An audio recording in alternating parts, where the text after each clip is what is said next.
David, thank you for being with me today on the Courage of a Leader podcast.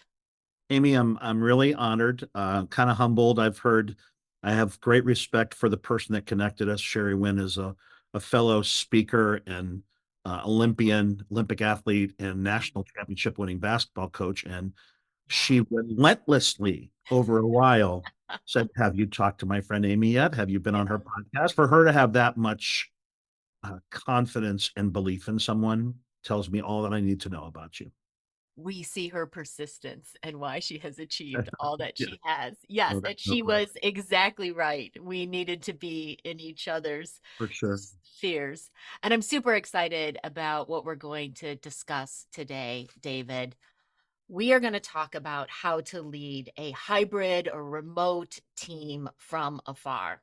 And Sure. we all know since our global pandemic, remote teams, remote workers, hybrid situations are much more prevalent. Now, Sure. some companies and industries have been doing this for quite some time. Right. For other leaders, right, we're still in the initial years of figuring this out. So, leaders out there, I would say whether you're new to a remote hybrid situation or you've been doing this for quite some time, this is a conversation for you. You might also find yourself in the situation where other teams or colleagues that you're working with are not physically in the same place that you are, Sure. right? So I know, David, that you have 5 steps I do. to effectively leading in a hybrid or remote situation. Let's dive right in. I do. And let me say this. You're taping from where? Chicago. Chicago. I'm in Cincinnati. Depending on traffic, it's 5 hours and then 3 hours once you get to Chicago, depending on where you live. Yes, correct. Correct. But we wouldn't even possibly be doing this today if we didn't have this type of kind of new world for all of us. And I want to be clear, I'm a professional speaker and entertainer. Being in front of live people is one thing. It's utopia. But if people aren't even offering this as part of what they do, I think they're missing the boat, and we can talk about that. But number one, if you remember back when COVID really hit, and we all went, "What is Zoom? What is Microsoft Teams? What is?" And we can list all those, Amy. Yep. People were like, "Are you kidding me? I've got it." So my number one thing I want to say is I think people should embrace the uniqueness that geographic distance offers. For instance, you're in Chicago. Mm-hmm. You there's a tremendous maturity. There's a lot of people running around that town. Probably twice. Cincinnati's a major city until you compare it to something like Chicago. So instead of being bummed out that we're not together, or let's say that we had Sherry, and Sherry's out at her place in Montana, and my friend Lenny who lives in Miami was on this call, and my friend Derek who lives on the all instead of going, "Sorry, we can't all be together," let's embrace the energy, the attitudes, and the experience and expertise that we each bring because we're coming at this from a different perspective and a different day. I haven't lived your day in Chicago today. You haven't lived my morning in Mm-hmm. Cincinnati. We haven't lived someone else's later morning right now out in California. I think Mm-hmm. we should embrace that. And I believe that it adds to our meetings and our events. Yeah, I love that. And I'm hearing not relating to it as less than, David. Like, here's this opportunity. This is a way that, oh my, we just found a link and clicked, and here we are connected, where it could have taken us 7, 9 hours to get situated in the same space. Correct. Or we couldn't have, or we simply couldn't have. So, yeah, I believe that we have to embrace the energy, the ideas, the experiences that come from people who are on something digital with us from what they've lived, where they are, and the energy they're bringing based on the environment they are on that call from. Yeah. And this is also tying back, I believe, David, to something you already said. Embracing this means can we provide virtual options inside of what we do? Can it be part of how your teams connect, how your Sure. teams collaborate with colleagues or partners, or can it be part of your sales process Sure. or how your customers work with you? I believe that if someone, I don't care what they do for a living. I don't care if they are a stylist and a hairdresser. I don't care if they are a construction manufacturer. I don't care if they work in the clothing, and I don't care what people do. If they are not offering some form of something like what we are doing today as an Mhm. ancillary to what they already do, I believe they're missing the boat. I'll give you an example. If someone books me, I'm a international keynote speaker, trainer, I'm a podcaster. I've been very, very blessed to speak all over the world. If someone books me, let's say a company in California says, we want you to come in and do a training day for us, I will automatically add a free Zoom anytime following that event that they want. It could be a week later, a month later. And honestly, if that company was awfully good to me and I felt like we had great chemistry, I'll probably give them one 3 months out and 6 months out. Just Mm, staff want to get back together with me, and I don't charge them for that. It was a privilege for me to go do that event. And if it yeah, went well enough that we want to get back together, I can do that. And I yeah, believe that people who aren't doing that, look how you're changing the world. Okay. Well, yeah, I can already tell within 3 minutes of being on air with you that your podcast is amazing. yeah. So imagine if we weren't doing this today, who would lose out? It keeps the connection going. And David, when you said hairstylist, right? Many listeners might be thinking, what? You have to do that in person. I got to tell you, if I could meet with a stylist for 15 minutes virtually and have them be able to talk to me about how they handle short, curly hair and options and what they see, and be able to have some of that conversation ahead of time, I'm going to feel so great about going to that appointment. And I'm not going to let anything else get in the way. One more comment on this, David.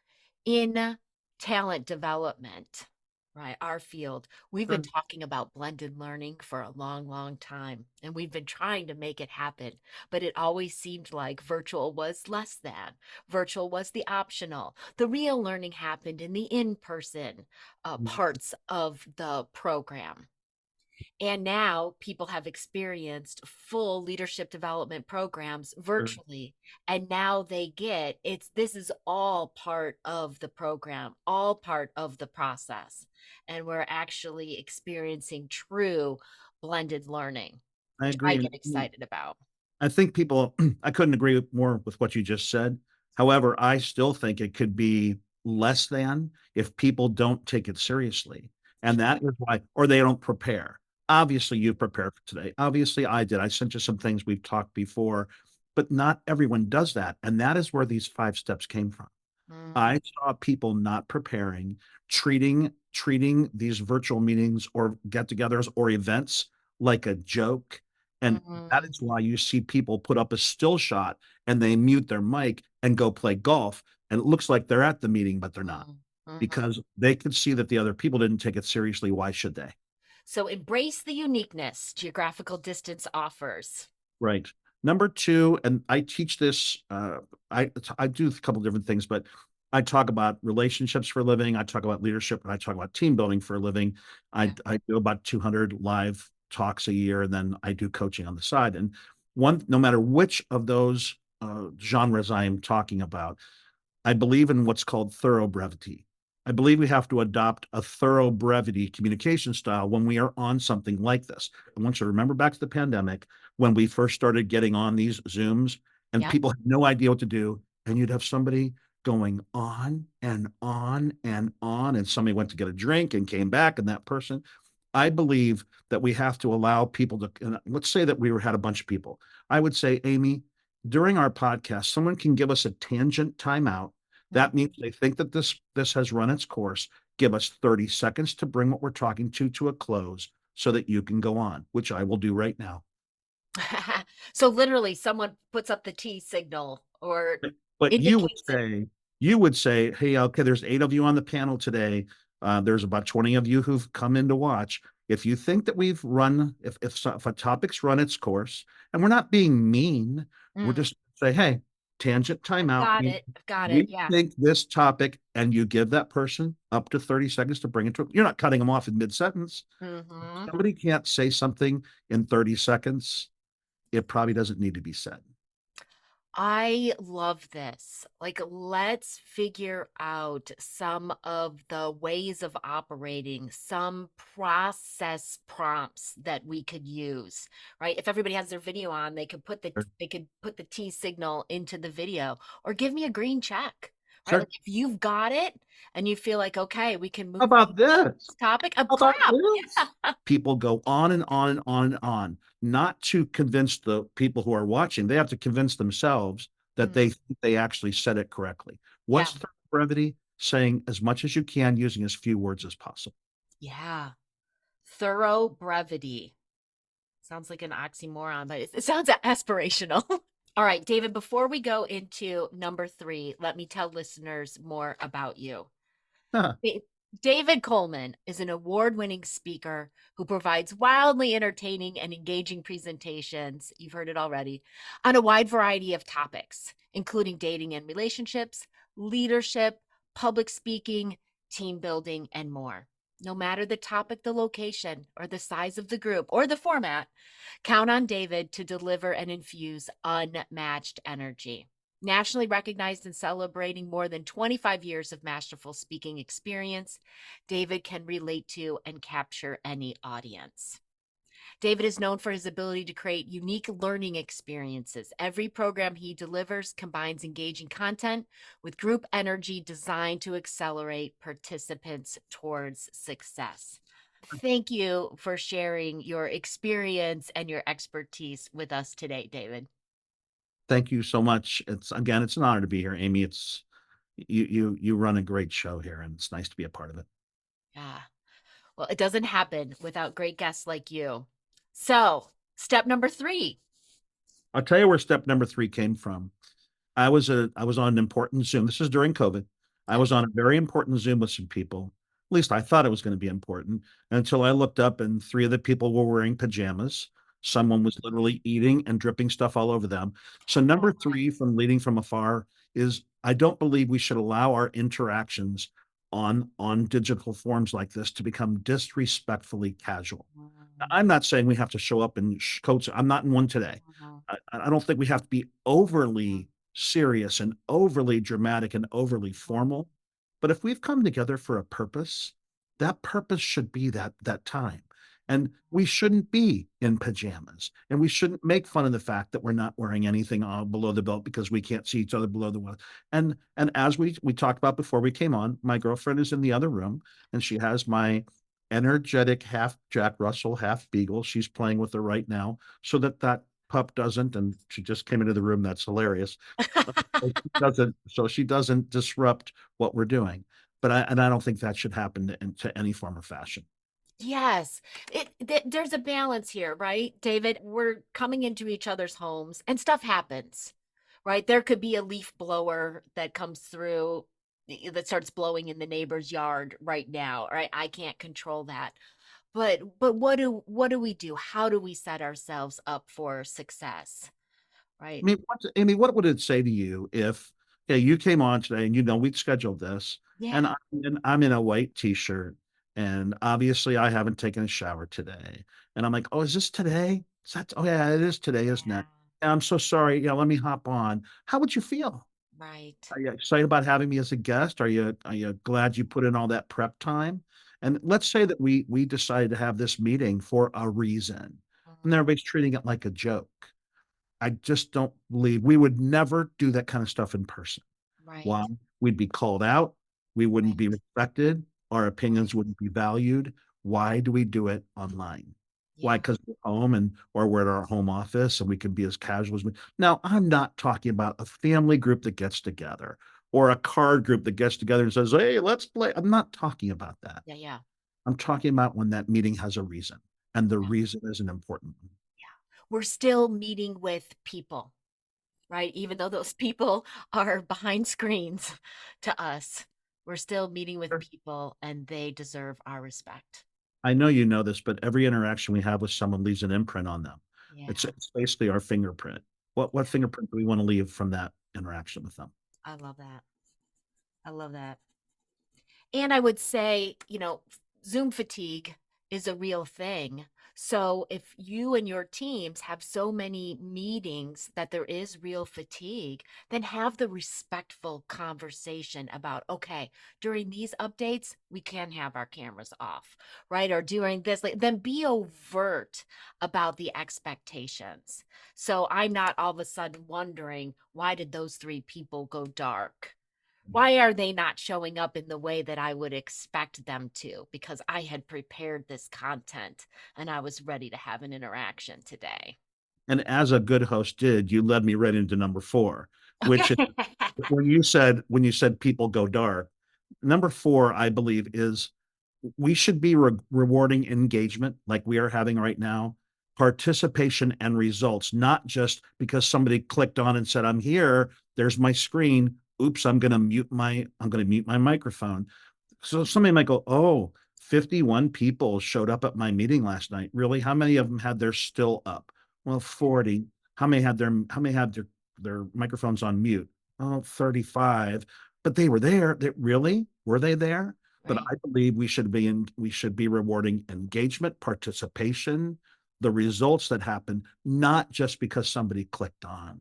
And that's what happened during COVID and the aftermath of COVID, especially on college campuses and other high schools where people were teaching remotely, when they Mm-hmm. when they would let the student, then you say, "But I have to let the student if it's in their home, there's a privacy factor." I get it. I get it. Can they occasionally unmute, say hello, answer a question, go back to mute? I Yeah. know you know what I'm talking about here. Yes. Because somebody shows up doesn't mean we shouldn't reward that engagement. Right. And at this point, David, there are so many options with our technology. Like if you're not in a great space and you don't want people to see what's behind you in your Mhm. apartment or the room you're in, we can Right. blur that, right? We can put a virtual background up. Microphones are getting fantastic. Even the ones inside of our laptops are getting great at filtering out the background noise, right? The technology can really help us. And again, how can we set the expectations for how we want people to interact? 100%. 100%. Yeah. Uh, you're dead on, and I realize, Amy, I was looking at what we're doing today, and I realized I jumped ahead. Number 5 I usually talk about is tangent timeouts, we talked about those earlier. So if you don't mind, I would love to add one more that I've added to this since I began working with this program. So everybody gets an added bonus, which is nice. That's what a podcast should do. But I believe someone involved should be orchestrating the event, opening it, and bringing it to a close. And Right. at the close, someone should summarize what just happened.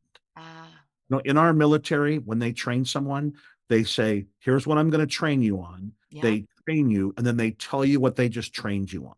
Yeah. I don't think that's a bad idea because Mhm. digital platforms like this can go so many ways. And at the end, you come back and go, "So, what did we talk about? That we should embrace geographic difference, keep things brief, don't be disrespectful. And by the way, we want you to engage. And thanks for being here. Here's what we learned."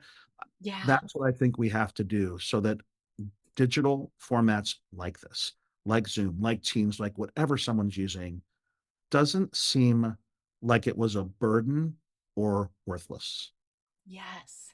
Yes. And you know what else that does, David? It makes it easy for your audience, your participants, your team to follow you and track the conversation. Right? Yes, Here's what we're going to do. Here's where we're at. Here's some guideposts along the way. Now we're here. Cuz right. let's be real. When we're in a remote or hybrid situation, it For, can be easier to get distracted. for So sure. there is a bit of onus on how do we keep folks engaged, and that we can use that in some of our constructs in sharing our information, and also the way that we pose questions or say, give a green check if you can relate to this, or put your thoughts into chat, or let's annotate on the screen. Maybe the one thing that's really important for people to do, look how engaged we've been. I could listen to you all day. Whether it's me being interviewed or not, I could sit here and listen to you all day. Same. That keeps me from looking at the chat. Someone should be vetting the chat. Great. And we should have given that person, let's say it was Coach Wynn that got us together. He breaks in and goes, "Amy, there's a great," and David, boy, is there a question for you. Somebody sure didn't like that comment you made. Someone should be vetting the chat so that those people who are intensely involved in the actual discussion Mhm. don't have to be distracted, like you Yes. said. Yes. Have a partner in your presentation or a partner in your meetings. It's another way to engage them as well. Right now, they're Right? expected to actively manage the chat and they get to Correct. participate in a different way. And instead of seeing that as an interruption, add them to the program. Imagine if I was doing an hour program or one of my shows or whatever I was doing, and you were my vetter. And at the beginning of the program, I said, "Hey, my friend Amy's going to vet the chat. She's also going to be a part of this, and you're getting two for one. This is going to be a fun day for you." Well, instead of them seeing you as a burden, you're like, "Hey, David, I just read this. What do you think about? Should people date someone at work?" Okay. Mhm. Yeah, I love it. Uh, these are great guidance for our hybrid and remote interaction situations. David, a final question. If Sure. we've got a team leader out there who says, "Huh, I don't know if I've been handling my hybrid team meetings in the most effective way. Love everything that you said. Where should I start?" By admitting that you don't necessarily know if you've handled them well up to this point, that you watched a podcast and you learned. We're growing every day. We're learning every day. All of us are. We Yeah. are. And say, let's talk about it. You're not going to hurt my feelings here. I'm the one bringing it up. How do you feel our meetings have gone so far? And someone might say blah, blah, blah. And they'll go, well, you know what? I'm going to adopt a thorough brevity approach now. And we're each going to get about a minute and a half to 2 minutes. There's a humility. Uh, I told you about this before we got on. I was live on stage in front of a couple thousand people. My cell phone went off on stage. I forgot to mute it for the Hmm. program. It was my sister. And I had two choices. Do I tell the audience and lie to them? I said, no, folks, I could lie to you right now, but I forgot to turn off my cell phone. It's my sister. They said, answer it. So I answered it. I said, Gail, say hello to my audience. She said, hi. The whole audience went, hi. And Yeah. then I let them know that she was in remission from cancer, had come out of open heart surgery, and just had knee replacement. And my audience gave her a standing ovation. It's amazing. So, on the point you just said, instead of hiding it and trying to admit, I did my best on this, it was new to all of us. I Yeah. want better at it. And Yeah. here we can get better at it. I love this, David. So often as leaders, we think like, okay, we got to do things in a new way. I got to decide how it's going to go. I got to decide what order it's going to happen in. Why don't you ask your team what's been working and what hasn't, what they would most like to shift? And then it's going to become clear to you, like what's the tool or the Right. approach that is going to help the team Right. based on what they're saying about their experience. And right behind you over I guess, your right shoulder, my left shoulder, as I look at the screen, is the word courage. And I know that your podcast is Courage of a Leader. It takes humility and courage to say to a group of people, look, I've done my best. This digital thing was new to all of us.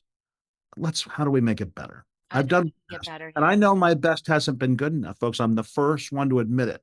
The courage to be humble, humility. Mhm. I love it.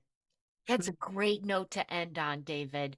Thank you for spending time today with me and sharing your insights and your experience with the listeners. Thanks for having me. I do a lot of these, and this is one of the most enjoyable I've ever been on. And Oh, what you're doing is a great service to people. And I hope at least one person who saw this today has the courage to adopt some of what we talked about today, make their meetings better, make their events better, and have people be more respectful when they're online and they're utilizing each other's time.